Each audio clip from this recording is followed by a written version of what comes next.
get started. My name is Jim Bordwine. I am the Salt Man. Appreciate y'all coming out on this early morning to hear me talk a little bit. I hope y'all enjoy this, get a little something out of it. I've always been interested in history.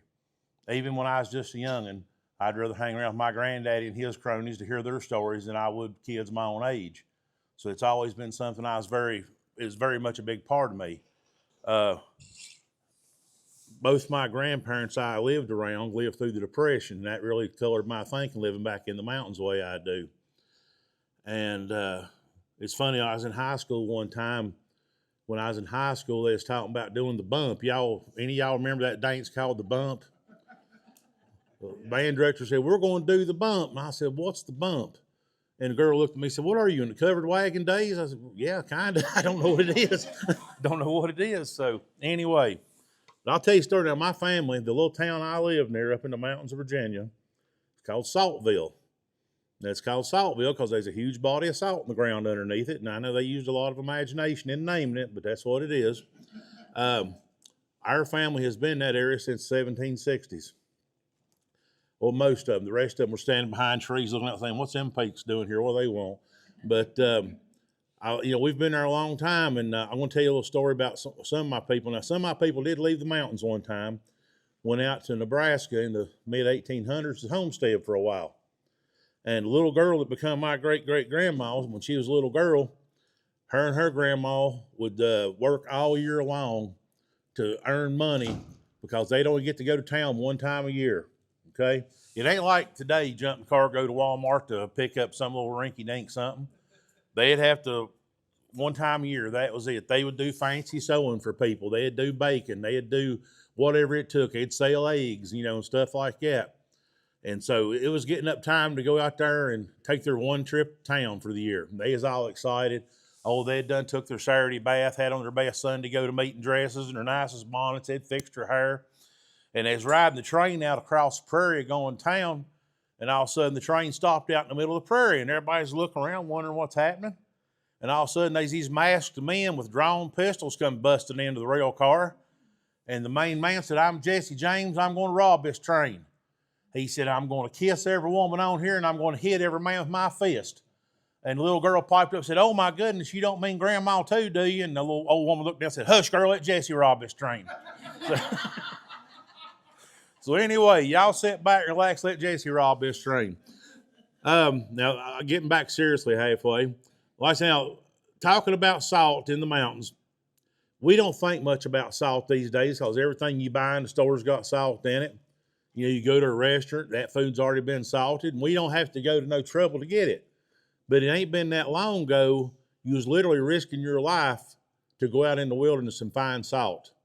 Now, the way we got our salt back in them days, excuse me. The way we got our salt back in them days, we couldn't just run down the store and get it. We had to go out in the woods, find a thing called a salt lick. Now, a salt lick is a place where salt naturally occurs. You can't see it. You think like you can kick a rock over and say, "Oh, look, there's salt." But the wild animals could smell it. And they'd go in there and dig and paw around, and they would lick the dirt to get the salt because animals got to have salt to live just like we do. Now, the old hunters would come through there and find these places. I'm talking about people like Daniel Boone, people like that. They'd find these places, and they would dig a hole in that spot and let the groundwater soak up the salt, and then they'd dip that salty water out and boil it in cast iron kettles they carried back in there with them. All you're doing is boiling the water. You're evaporating the water off, leave salt behind. Sounds pretty simple, doesn't it? But what you got to remember is that wasn't civilized country back then. The Cherokee and the Shawnee did not appreciate us trespassing. So like I say, you was literally risking your life to do this, to get something as basic as salt. But they had to have it to live. There wasn't no refrigerators in them cabins back in them days. They wasn't no Walmart down the corner run to every time you want something to eat. So man learned a long time ago when they killed a big when they killed a big animal, what they couldn't eat right away, if they had salt that meat down properly, it would not spoil. I'm sure most of y'all folks has had country ham in your time. I sure hope you have anyway. Well, that's why I say when they killed that hog, they cut it up, cleaned it real good, and they a lot of times in the smokehouse stuff, they'd have this big old wooden bowl full of salt, and they'd lay them pieces of meat down there and pat that salt on, cover every square inch of surface, And that salt draws moisture out of the meat and forms protective crust that won't let no bugs or germs get into that meat, cause it spoil. And then they'd hang it up there in the smokehouse, protect it from the weather, from other critters getting to it. And that way, through the bad times, like, maybe the weather was too bad to go hunting or you just couldn't find nothing, they'd still have that good food supply there, and a source of protein, give their body strength. Because, back in them days, you had to work like a borrowed mule from the time you got up to the time you went to bed. There wasn't no loafing around, take it easy. You had to really work. So they needed that source of protein to power their body. And to show y'all how good salt is at preserving meat, there's a ham up in Smithville, Virginia. It's over 120 years old. They say you can still eat. So I said, would y'all like to try a piece of 120-year-old ham? Heck, I would. If they'd slice it, I'd take a bite of it. Because I have had ham that was 20 and 30 years old before, and it tastes just good as the day it's put up. So that's a good thing to remember, especially in these days. Things ain't always as simple as it seems. Some of the all right, let's take COVID. You remember when COVID, you couldn't find nothing in a grocery store, you couldn't find toilet paper, you couldn't find nothing. God help us if as the time comes, between maybe a natural disaster or a man-made disaster comes along again and shuts down the transportation system or something. Y'all think y'all seen some fights on Black Fridays over TV? Wait till there's one can of beans on the shelf in the grocery store. You're going to see some fights. So I teach folks about how our ancestors lived to be able to make it through hard times. Now, the little town I live near up in the mountains, like I say, it's called Saltville, Virginia. It's about 40 miles up past the Tennessee line up above Bristol, if any of y'all know where that is. It's just a very small town. I think last census it might have had 1,700 people. I think they counted some of them twice, if truth be known. There's one red light in a place that makes no sense to me whatsoever. But because of that salt in the ground there, it's got an amazing history. Our history goes back to the Ice Age. It's known as one of the oldest sites in North America for human habitation. And that comes back back during the Ice Age, there was saltwater springs running out of the hills, and there was a saltwater lake in the valley. Well, that water is so highly concentrated, the big animals like the mammoth, the mastodon, stuff like that, they can smell it from miles away. And they'd come in there and they'd lick up salt from around the edge of the lake where that water had evaporated. Well, the hunters that followed them in there, even then, 20,000 years ago, 15,000 years ago, man knew that salt was something you needed. So they stayed there and they started gathering salt, and they would trade it to other tribes. And we've got relics at home right now, like there's a certain type of shell, these seashells they wore on their necklaces, they considered very valuable to them. The closest place those things naturally occur is Charleston, South Carolina. That's a pretty far piece from where we live. That's a good 7 or 8 hour drive by today. These types of flint they have found there, they made some of their tools out of and stuff, come from far away as Kentucky and Arkansas. But those natives were traveling that far to trade for this salt, is a very big thing. And all through the millennia, that was going on. And so the local tribe there, they were becoming very rich and powerful by their standards, Now they didn't have money. They didn't care anything about silver and gold, because what can you do with it? It's gold. It's a soft rock. You can't use it for a weapon. You can't use it for a tool. If they found gold, they just give it to the kids to play with. They didn't need it. But shells, certain types of hides, the flint like that was what they considered valuable. Now this went on for, like I say, it went on for thousands of years. At that time, the village was called Maniatique. Now, in the records we found in the year 1567, there were Spanish soldiers ranging through the mountains up here looking for precious gemstones or silver and gold. They were finding gold down in Central and South America. Well, they figured if they could find it in them mountains, they could find it up here. So I'm sure y'all might have heard how they acted down there in those areas. If you've ever read any history, Spanish soldiers were not known to be the nicest people to the local inhabitants wherever they was. Well, they was being they had any of y'all know where Morganton, North Carolina is? Ain't terrible far from here. Well, they had a camp over there called Fort San Juan, and they've been digging that. Archaeologists have been digging that site for about 30 years now, and they was ranging out of there, exploring the mountains, looking for stuff they considered valuable. Well, like I say, they wasn't very nice to the locals. And the big chief up at Maniatique heard what was going on down there. He didn't like what he was hearing about these beardy-faced strangers down there running around. And he sent word down to them. He said, y'all get out of my mountains. You leave right now. If you don't leave, I'm going to come down there and kill every one of you, and I'll eat you and your dogs. Now, what that meant was, for one thing, when a native killed you, they'd take a bite of your heart. And they thought that give you they thought they got your power and your wisdom and stuff from them by doing that. And the dog reference, the Spaniards raised these big old mean dogs to attack people on foot when they was in battle. I can't remember what the breed was called, but them rascals was rough. So that's what he was talking about. Well, the captain over the camp down there in Morganton, he decided he couldn't let the savage be that insolent to him, so he took 15 of his soldiers and he marched on the village of Maniatique. And according to the records in Seville, Spain, he claimed he killed over 1,000 natives and burnt 50 of their lodges. Now, I don't know if y'all familiar, every time we see pictures of Cherokee or stuff now, it shows them teepees. We didn't have teepees here in the mountains. They lived in lodges. They'd bend saplings over and tie them together, have bark and stuff like that as the roof to protect them. That's what they lived in.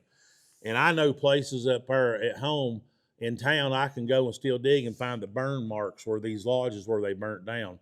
In fact, where I went to high school was built right on the main village site. And they tell me when they was building that high school back in the 50s, it's amazing the number of skeletons they found out of the burial there. Of course, back then there wasn't no archaeological rules in place to protect this stuff. So people was taking skulls home with them, putting them on the shelf and crazy stuff like that.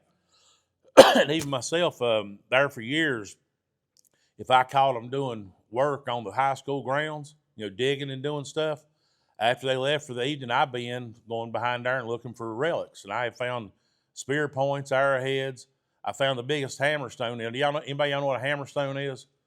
The hammerstone was usually a rock about that big, and they'd use it to smooth out the stone axes. They'd use it for a hammer. Well, I found one about that big, our biggest hammerstone I've ever seen in my life.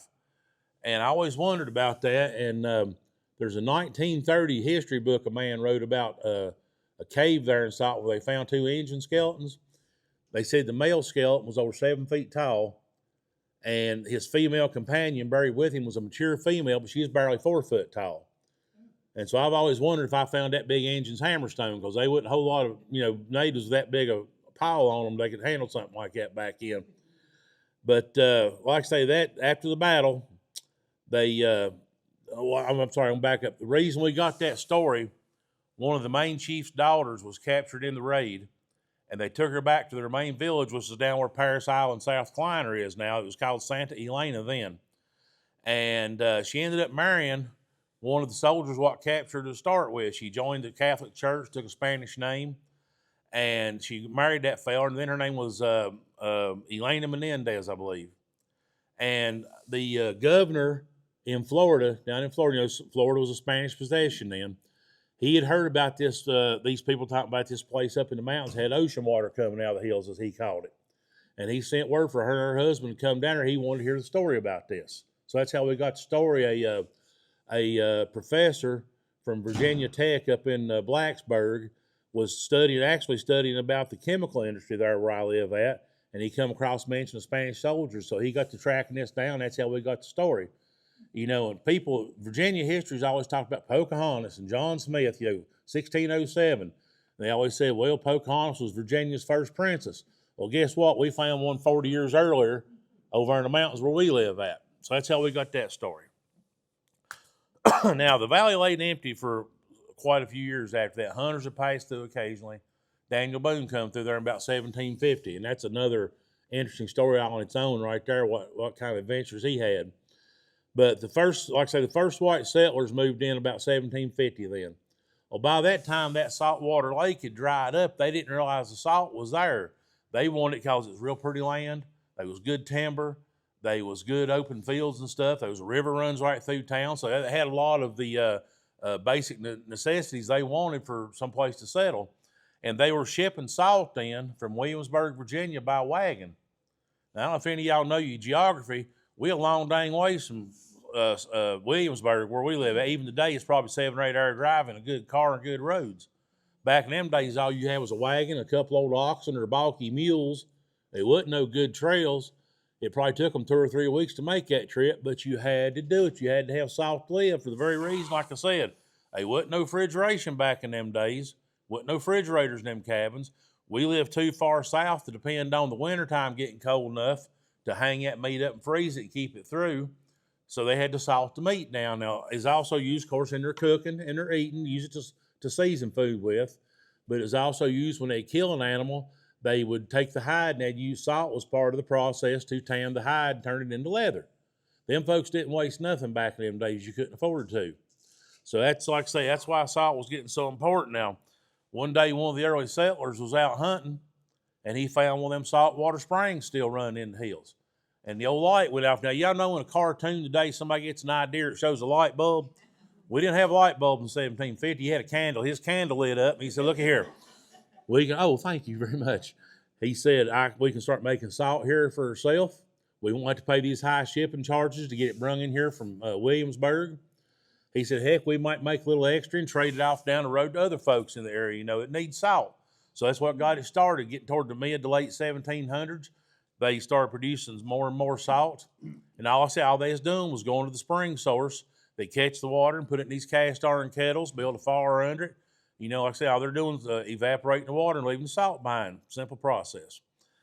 But, like I say, back in that wasn't civilized country. So you had to look over your shoulder because the Shawnee and the Cherokee and tribes like that did not appreciate us trespassing.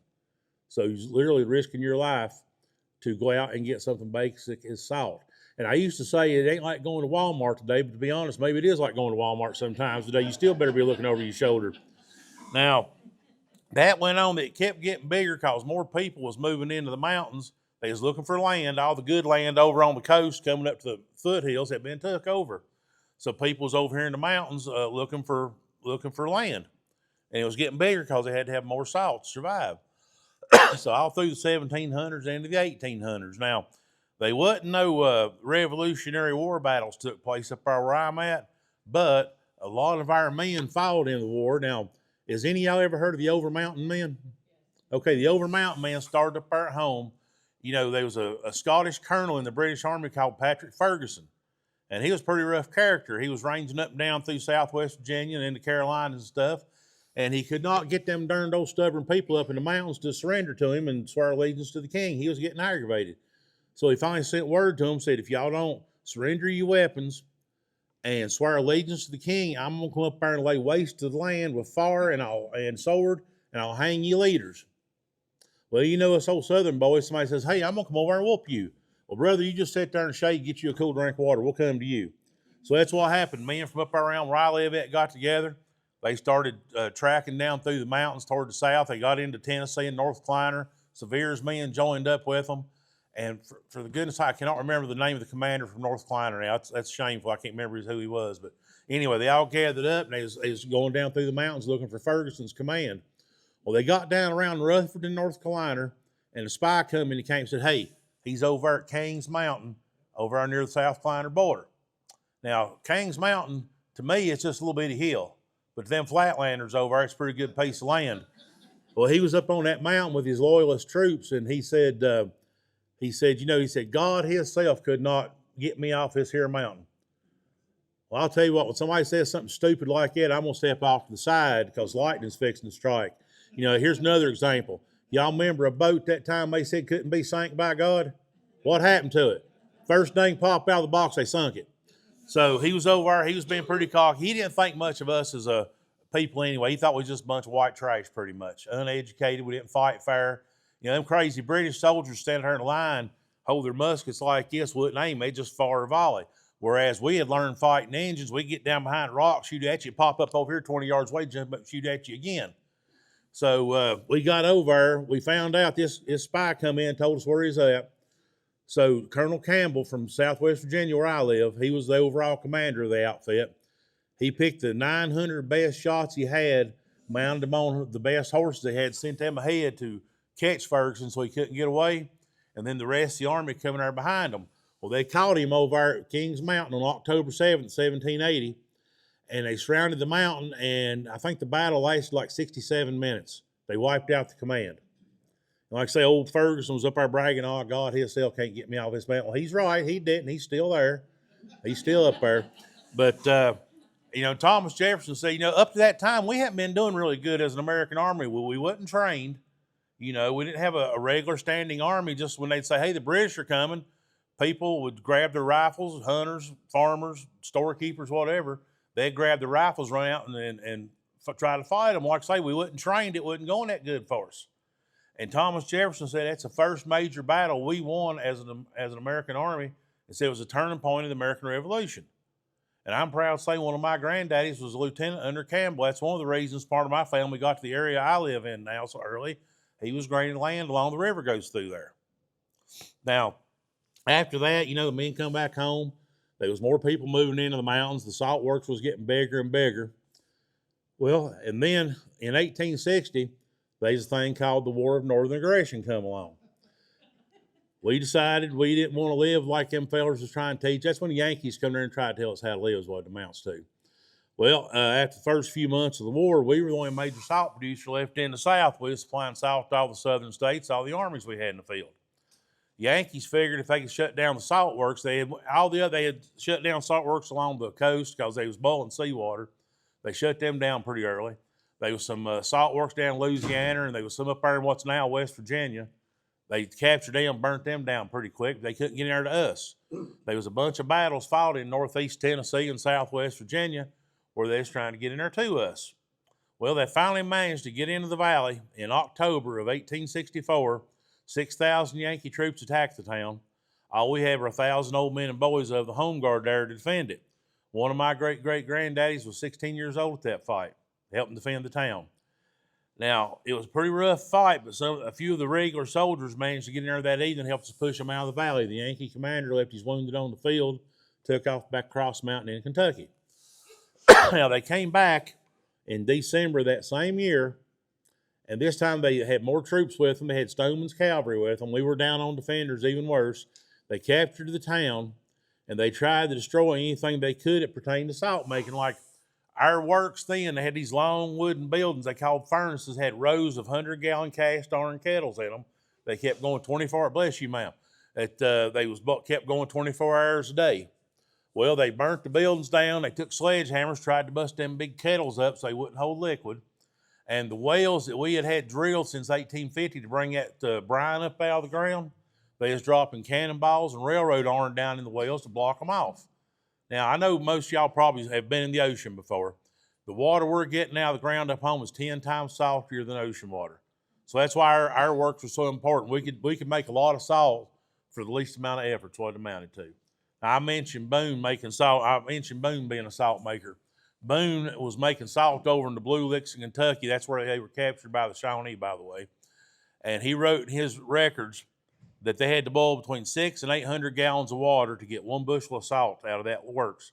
Now, a bushel of salt was figured to weigh around 50 pounds. Okay, that was the standard for the time. It took him 600 or 800 gallons of brine from that salt lick to make a bushel of salt. The water I get out of the ground up home, I can get a bushel of salt out of 20 gallons. It's that concentrated. So it ain't that we were better salt makers or we knew a trick to it. We were just blessed to have a really highly concentrated thing. Yes, ma'am. It's about 40 miles up above Bristol, back there west of the Interstate 81, Saltville. Yeah, I know they used a lot of imagination in naming it, but it's the closest town to me. I ain't never lived in town. I'm too old to start now. But our family's been in that area since the 1760s. You're welcome. But like I said, it's a very interesting town. And I encourage folks, you ever traveled up 81, got a little time to kill, the town only lays about 10 to 12 miles west of the interstate. It's got a great museum chronicling the history of the valley from the Ice Age to modern day. They Civil War fortifications you can get into real easy. See, they had, like I say, because we were the only major salt producer left, there was over 30 miles of trenches dug around the town for the defenders to get down into to fight because they didn't know which way the Yankees might be coming in from. And you can still get into some of them pretty easy. And plus, these state forests and state parks. One of the original state parks of Virginia is only like 20 miles away from us. So it's a beautiful area to visit. And I encourage folks, you traveling up that way, come on over and visit for a spell. Now, like I said, they come back here and they captured the town. They was trying to destroy everything they could. And they wrote in the reports, they said, we've completely destroyed it. They'll never make salt there again. Well, we was back in full production in 3 weeks. I want y'all to think about something. In the 1860 census up home, and probably down here too, the average working man was a farmer. Now, if he had a good year, if the weather cooperated, the crops done good and all that, he might make $300 in a year. Now, $300 a year back in them days was decent money. You know, you wasn't living in a mansion, but you wasn't sleeping in a holler log neither. You was doing okay for yourself. In 1864, that 1 year alone, even though we fought 2 battles trying to keep them scoundrels out of there, we sold $100 million worth of salt that year. And that was $1864. Me and my son ciphered that out one time a few years ago, and at that time, I think it was equal to $1.3 billion in today's money. So to give you a little idea how, I mean, you start thinking about it, the 1860s wasn't really that long ago. You know, I know to these youngins, oh my God, that's 1,000 years ago. Folks like that, like me, it's got a little bit of gray in their hair. That wasn't that long ago. So that give you an idea of how important salt was. All through history, salt's been the most important things man's had. There's been wars fought over salt. Still in a way being fought over in African places like that. At one time, salt was considered so valuable, it took you an ounce of gold to buy an ounce of salt. Now, you think about that, I think gold's hit over $4,000 an ounce now. So if any of y'all's got some gold you want to get rid of, I've still got a little bit of salt left over at my table. And how it's affected our civilization, in our language, and in the way we live. Now, there's no natural salt licks in Tennessee. I've researched the geography does not lend itself to salt licks occurring down here in Tennessee. But up where I'm at, you know, it was considered so valuable, and they like the word. All right, the word salary, for example, not the kind you put peanut butter on to eat, but your paycheck from work. That comes from the Latin word salarium. That's where Roman soldiers were paid with salt. That was part of their paycheck for being a Roman soldier. Like I say, where the natural salt licks was up through Virginia and southern West Virginia, out through Kentucky that way, a lot of the salt licks become towns. Towns will build up around them. Now up here, I'll say there's none down here. But if y'all ever heard of Roanoke, Virginia? Roanoke's a big old darn town. Its original name was Big Lick. And then you've got places like Louisville, Kentucky. I think it was a salt lick to start with. There's a lot of little towns out through there that will become, the towns will build up around these sites. And a lot of our early roads were laid out by animals, was either going to salt or going to fresh water. It's when the white man got here and decided it was easier to go through a mountain or move the whole mountain than to go around it. We started doing that. But anyway, like I say, salt has been a very important thing all through history. Now, here's a little story y'all might get a kick out of. The Second Battle of Saltville was fought on December 20th, 1864.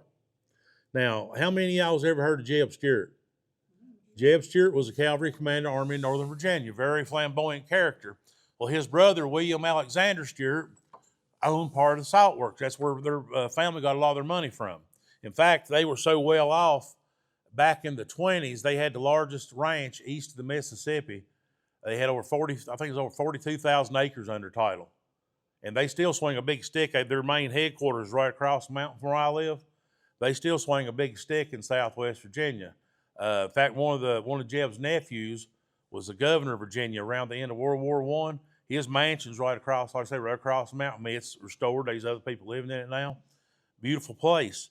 Like I say, the battle was fought on December 20th. Well, the Yankee officers was using his house as their field headquarters for the days they stayed there in Saltville after that battle. And the story we get is the Stuart children was afraid Santa Claus wouldn't come that year because them damn Yankees was staying in their house. Pardon my language in front of the young'uns, but that's a story. I don't know if he come that year or not. I'm sure he did. But after the war was over, like I say, they were still producing salt there because they still had to have it. In fact, my great-great-granddaddy who fought in the battles there when he was 16, he worked for the company for the next 30 years as a fireman there, keeping the furnaces going and everything. Well, in 1892, there's an English company coming there called the Matheson Alkali Works coming there. And they bought it. They made salt for a few years, but then in 1900, their science was discovered by adding electricity and a few basic elements to this salty water. they could make chemicals out of it. So we had a huge chemical industry there for about 70 years. Like I said, if y'all ever come to Saltville, you'll see a lot of the houses along the main street are of the same design as company housing. And it eventually became Olin Chemicals. Some of you older folks might have heard of Olin Chemicals. After they messed up Saltville, they went down to Charleston, Tennessee, and down around Chattanooga and down to Augusta, Georgia, messing up their rivers now. But they really treated the town well. They took care. They built the hospital, had the best hospital in Southwest Virginia then, because the company was pouring money into it, getting the best doctors they could find. The high school where I went was built by them. They took care of it. We wasn't part of the county. The company took care of the school and everything. And my mom talked about growing up in the 50s. She said, when you went to town on the weekend to trade for groceries, I know y'all seen these pictures on TV, or you might have been there at like places like New York, how crowded it is going down. She said back then you had to park on the edge of town and walk in. It was so crowded. It was just booming. And that went on, like I said, they shut down about 1970. And the town about blowed away, but it's still there. Now, one of the most important chemicals I think that they made there, the Air Force had a plant there and a contract in the 1950s and 60s where they was doing some stuff, and they was making something called hydrazine. Now, does every one of y'all know what hydrazine is? It's rocket fuel. The first man on the moon, part of the fuel that put him on the moon, was made in this little bitty town up in the mountains of Virginia. It was also used in the lunar lander, and it was used in ICBMs back in, our intercontinental ballistic missiles. That was the fuel they used. And so when I'm teaching, especially when I'm teaching education days to youngins, I say, how cool is it old Neil Armstrong stopped in my hometown, filled up gas for his trip? So, like to be such a small town, it's just got an amazing history. It's just like I said, I've not scratched the surface of it. And like I said, I'd invite anybody, if you're traveling up 81, whoop on in there and visit for a little bit. Now, since then, like I say, after they shut down the chemical plant, it laid empty for a long time. They didn't do anything with the salt deposits. Well, about 15 or 20 years ago, there's a company coming there and bought up the old works. And what they're doing now, they built a compressor station. And what they're doing is they pump the brine out of the ground. It's leaving holler spaces in the salt body, and they're storing natural gas there. I helped build the compressor station. I was a pipe fitter by trade back in them days. I helped build the compressor station. And it's the largest strategic reserve on the East Coast. I think last I heard, they've got like 10 billion cubic foot of gas stored under them hills up there. And if it ever goes boom, it'll probably jar the windows down here. Now, they had a small evaporator set up to try to do something with the brine, but it would not handle the volume. So I went in there with another company a couple of years later, built a new salt evaporator. And last account I had, now the salt that company is producing mostly goes into industrial processes, pool chemicals, water softeners. Hanes Underwear buys salt. Now, people says, what in the world's Hanes Underwear doing with salt? Well, so like I say, once again, the ones y'all's got gray in your hair like me, you remember we buy a colored shirt back when we was youngins. First time you washed it, it would fade. Well, they put that salt in the dyeing process. It sets colors in. That's why your clothes don't fade like they used to. And somebody mentioned Morton salt. Morton salt buys salt from them, but they junk it up before they put it on the shelf to sell to you. And last account I heard, they were shipping 175,000 tons a year out of there. According to a geologist back home, he said there's enough salt under that town to supply the whole world for 1,000 years. So that's a lot of salt. Now here's the thing about salt. The main thing I want to teach you about salt. Regular store-bought salt, like I say, Morton's, whatever you buy in the store, it's been bleached. It's got iodine in it. Of course, I know y'all realize what iodine was for. Back when I was a youngin', you didn't have iodine in some of the stuff you was eating, and some of the old folks would get a thing called a goiter on their neck, a big growth, and it's from lack of iodine in your system. Well, the only source of natural iodine is fresh seafood. We a long dang ways from the ocean where I live. It's hard to get fresh seafood, so that's why the government claims they started putting iodine into salt. But these days, I'm sure you're getting it from enough of it from other sources of food or whatever, or vitamins you take. It's not such a big thing. In fact, some people are allergic to iodine anymore. I've got a health food store back home buys me because they've got people that don't want iodine in their salt. And they also put a bunch of fillers in it. They put sugar, they put flour, they've even done put clay into the salt. And from what I've read, it's the fillers that messes with your health. You know, doctors told us for years, don't use too much salt, it messes with your blood pressure. No, salt don't mess with your blood pressure, it's all the junk they're putting in it. So people has got away from eating regular salt and they went to buying sea salt. Now, the trouble with sea salt you've got to worry about these days, number one, there's a lot of nasty stuff in the ocean. We don't have the technology to filter out of water. And number two, they're finding microparticles of plastic in sea salt from all the trash in the ocean breaking down. And number three, they're starting to find traces of radiation from that Fukushima reactor. You remember Japan had that tsunami or earthquake or something there a few years ago? Well, radiation from that thing is starting to show up over here. The ocean is so dirty, I have no desire to swim in it anymore. But if I want to be completely honest, Steven Spielberg ruined that for me back in '75 with Jaws. But still, that's a good enough excuse for me. So a lot of people, you know, you think about that. I know some of you love your sea salt, but there's a lot of stuff there you need to think about. I've had people say, oh, yeah, but I use that pretty pink Himalayan salt. That's so good. Well, for one thing, it don't come from Himalayas, it comes from Pakistan. Pakistan ain't exactly known for quality control, and they're finding traces of heavy metals in that pink salt anymore. So that's something else you need to take into account.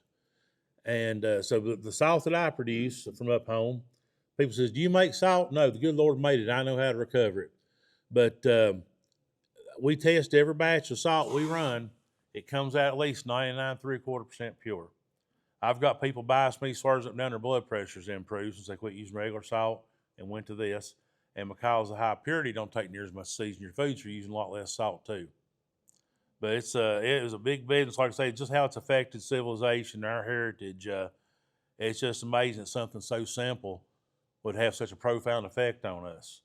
And like I said, where I grew up at, up there the old ways, I was so blessed to grow up and live the way I did, you know, up there in them mountains. And good Lord willing, I'm going to be there for a while yet, still trying to teach folks about the history and spreading why it means so much to me.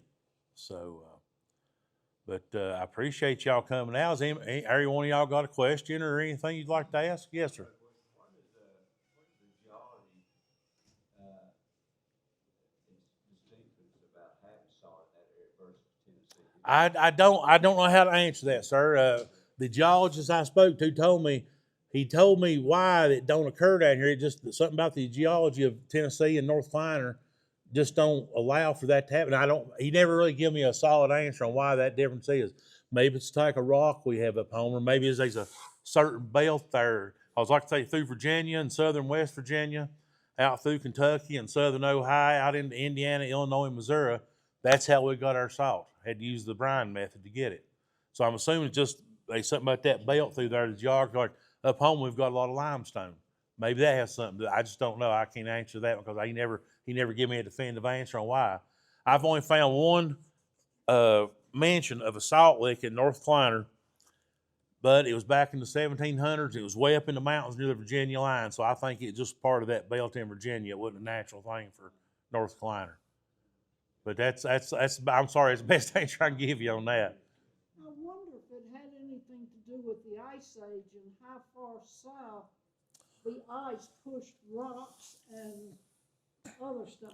Maybe. I've never really heard that discussed. You know, we know the ice come down as far as we are because some of the rocks we find and way some of the land, like my family property joins a state forest there, and up around the 3,500 foot level, the type of land and plant life and stuff change, and it's the same thing you find up in Canada in the tundra. So I'm sure that had some effect on it. But now I've heard different scientists have theories on why we have the salt there that's such a massive deposit of salt. One of them said, well, you know, at one time that area was covered in ocean water, and when the oceans dried up, he said all that salt evaporated. And I know that area was covered by water for two reasons. I can go on any mountain around home and find seashell fossils. Yeah. Don't care how high I am. And the Bible tells me the world was covered by water. So that's a pretty good reference as far as I'm concerned. But why it would have gathered into one spot like that, that's the part that don't make sense to me. Now, one scientist said, well, you know, that's the way it's done. Well, another scientist said, well, back when all the continents were joined together in one massive continent, that our area was down around the equator and scooped salt up. Now, sounds kind of hinky to me. And it don't make lick sense, but that's scientist for you. And so people ask me, said, why do you think it's there? I said, well, it's good where the good Lord wanted. That's the best I can tell you. So, but like I say, it's a unique place. Yes, ma'am. And on the hike up to Mount LeConte, the Allen Cave, there's a big old cliff, and I've always heard that there was something there that they harvested during the Civil War. Saltpeter, Saltpeter, what is that? potassium nitrate. It's a byproduct of bat poop and stuff like that. That's pretty much bat poop. Oh, That's what. See, they would to make black powder. You had to have saltpeter, you had to have charcoal, and you had to have sulfur. And the potassium nitrate that comes from bat poop, they'd go in them caves and gather up the guano, to use a nice word for it. And they would have this hopper built and put hay and straw and stuff in it and pour the dirt on top of it and pour water on top of it. And as the water leaks down through there, it would deposit the minerals into a bucket. And they'd harvest the minerals off of it, they mix it in with the sulfur and the charcoal to make gunpowder. That's what that is, yes. So, as a homeschooler, do you or anybody up in your area offer where kids can come in and see how you take the Yeah. water and milk, and evaporate down the salt and all that? I do a lot of tour guide stuff like that. How do we talk to you at your table? If you want to come to my table once this is over, I'll be glad to give you my contact information. Anybody else got a question? Yes, sir. Place down near Raleigh called Lizard Lick. I never thought about the name, but I wonder if that has something. I'm not sure. They made a TV show about it. I know the old boy, that movie Randy. I know him pretty well, and but I've never looked up why they call that Lizard Lick. Like I said, one of the geologists told me there was never any salt licks in North Kleiner, so I'd have to really research to know that. So, but yes. I may have missed this and I apologize. I couldn't get up early enough to get it. Oh my, excuse me. If you can't get here on time, get here when you can. Especially on day 4. But, did you say anything about if the amount of rainfall affects how how much salt you're able to get or not? No, no. Like I say, that deposit is so massive, and the water we pump out of the ground, it averages about 10 times saltier than ocean water. For 1 gallon of brine, I can get 2.5 pounds of salt. Did you get enough water? Oh yeah, oh yeah. Yes. is that just brine that you get off your own property? No, it's not on my land. It's a few miles into town. It's on town property. But the town doesn't mind? Well, what it is, there's a company coming in and bought up the old works. So they give the town I don't know if you call it an honorarium or something every year for being there, but they bought the property, and it was town property at one time, but in their short-sighted usefulness that they've always had, they sold the land years ago. And so it's private property now. Now, like I say, anytime I need brine or stuff, I know people up there because I help build both facilities. I'll just give them a call and go up there and get what I need. But no, it's a private-owned company. In fact, the company that owns is out of Texas. Do you just have big old barrels or something and get the brine? I get it in jugs. You got to remember now, that stuff's very heavy. A gallon of fresh water weighs 8.3 pounds. This here weighs pretty near 11 pounds. So I used to get it in a 15-gallon barrel, but I just got to like to pick up a 15-gallon barrel of salt brine anymore. So I get it in 5-gallon containers when I need to. Our Tarpo Bridge, we had a lot of cleanup work, a lot of plutonium waste. Mm-hmm. And the bad stuff we would ship to Carlsbad. Yeah. And you know that salt dome that runs from New Mexico all the way up into parts of Texas. And up Yes, sir. But they would actually go down to Carlsbad and they would drill down and bring in this highly radioactive material in drums and put it in these big caverns they mine, and they would load it up, but the salt would flow over time, kind of like glass well, but the salt will act like fluid, and it'll come in and settle in over all that heavy contaminated waste. So many levels deep, they would put signs up, skull and crossbones, hey, but most of that stuff is stable. There's no moisture, and it totally encompasses the waste cells. Oh, yeah, I'm glad you brought that up, because for y'all heard that might not know what he's talking about. There's old salt mines out west that are not working anymore, and they use them for storage facilities. Like I said, they store nuclear waste there, stuff like that. And they also store documents. They store old movies and stuff like that because I guess the humidity and stuff in that area is so stable, it preserves this stuff. So that's another something that they're using the salt for.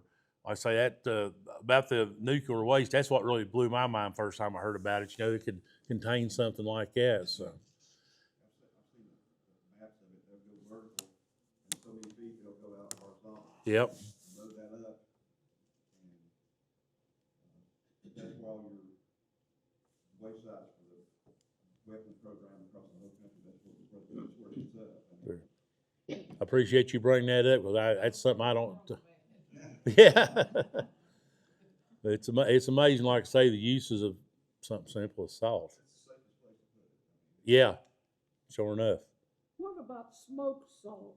How do you do it and why do you do it? Well, besides giving things a really good flavor, you know, a lot of people have got into seasoned salts anymore. So I was selling some this weekend, but I've done sold out. But smoked salt, they do it kind of like smoking meat from what I can gather. They put the salt in a container, then have a smudge fire built on whatever they're wanting to flavor it with.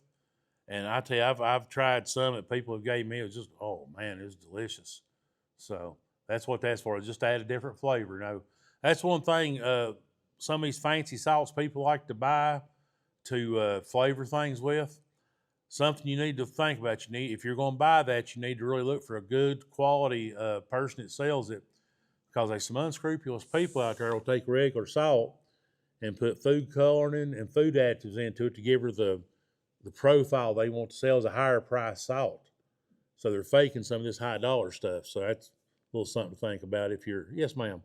So if yours is like about 99% pure salt, so if you go to the store and buy something, what percent pure is that? It's under 90% usually from what my research has showed me. But like I said, just because of the stuff that's in it is what makes me veer away from it.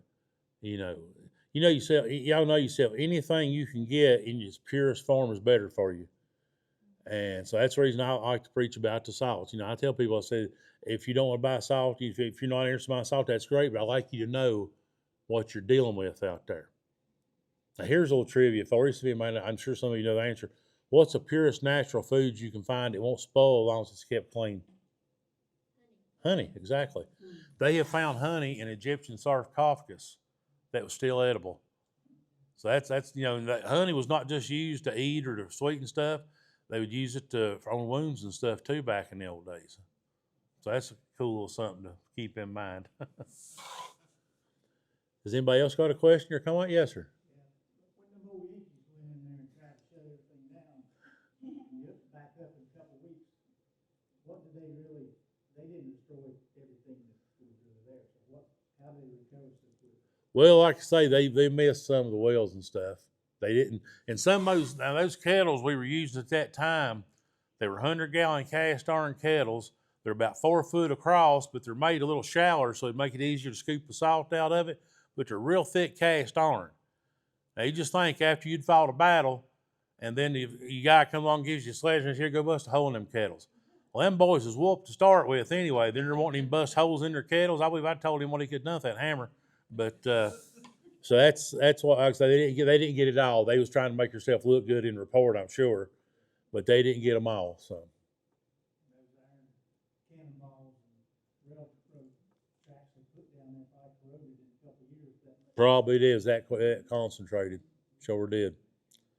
Yes, sir. You talk about the salt hole. I mean, we heard the grave museum side, but you got also some prehistoric stuff. Oh yeah, if y'all come by my table, I've got some fossils from Saltwell there. Got some mammoth and mastodon stuff. Got a giant ground soft backbone, and they've been finding stuff like that there since 1782. In fact, the first thing they found after they discovered the salt, the water they was getting, they started digging pits around the valley to determine where the salt body lay. They just let the pits fill full of the water and dip it out. Well, they were digging holes there, and they dug up a mastodon tooth. Nobody knew what it was. They'd never seen nothing like that before. So General Campbell of Kings Mountain fame sent that tooth to his friend Thomas Jefferson. See if he knew what it was. Well, they have been finding stuff like this up in the Ohio River Valley since the 1730s, and they knew by that time it was some kind of prehistoric elephant. And it's funny, when they first started finding these bones, they thought they were the bones of giant men. The early scientific sketches showed them standing on their hind legs, and they thought the big hole where the trunk comes out was his eyeball hole, thought they were cyclops. And people's asked me, they said, why in the world did they think there were giants? I said, well, read your Bible. It says in the Bible in those days there were giants in the earth, and they took that literally. I mean, I believe it too. But they thought that's what they were finding were the bones of giant men. Well, one day there was an African man, I don't know if he was a slave or a free man, but he said, well, that looks like elephant bones to me, and he would know if anybody did. So that's how we figured out what we were finding up there. Yes. You were talking about using electricity with the salt. What I do for a living, I'm actually a water treatment plant operator, Mm-hmm. and we produce our own bleach on site by using salt and electricity to Yep. create bleach. And we used to get our salt from where you're from, but now we get it from a place up in Ohio. I can't remember the name of it. Yeah, there's like I say, some places in southern Ohio had some salt licks. And of course, now to show you, this is some thinking I've never understood. Talking about salt mines up north, there's a mine up near Detroit goes out under one of the Great Lakes. I've never understood why a Yankee would dig a hole under a pond and wonder why it is leaking on him. But hey, that's their doings. But it's funny. As far as I know, and I may be wrong about this, but the first salt mine I can remember in the United States was down in Louisiana. On Avery Island, the people make Tabasco sauce on this salt dome. They've been using that salt since the 1860s to make Tabasco sauce. I'm sorry. But I saw a video back in the late 60s, I think it was.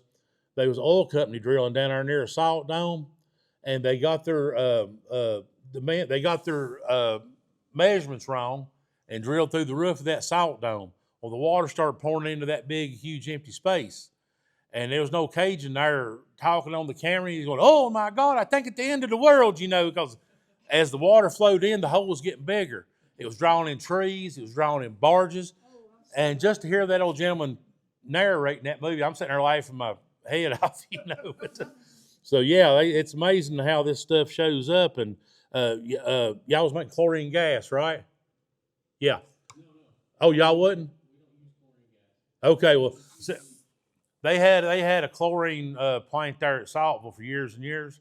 Now, chlorine gas was something they was using in World War I. It gets into your lungs. It's heavier than air. I got gassed by chlorine one time at a paper mill in Georgia, and trust me, it ain't pleasant. But you literally can drown. If you can't get it purged out of your system, you can literally drown from it because it takes the place of the oxygen. And so that's one thing. I'm glad that plant's gone out of Saltville because we sure didn't need that near a community. In fact, another thing that happened there at Saltville, the chemical company, to get rid of their byproduct, the trash of the process, they had these big earthen dams along the river they pumped this stuff into and just let it sit there. And when we was growing, we called them the muck dams, because they had all this nasty stuff in it. And I remember when I was a kid, our parents would tell us, if you don't behave yourself, I'm going to go there and throw you in the muck dam. Well, on Christmas Eve in 1924, one of those dams busted and washed over a little community called Palmertown and drowned 19 people.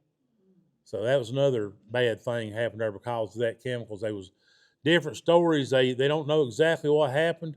One feller was accused of dynamite in the dam. He had got fired from the company, and they was accusing him of dynamite in the dam, but I don't think they could ever get enough proof to say that he actually done it.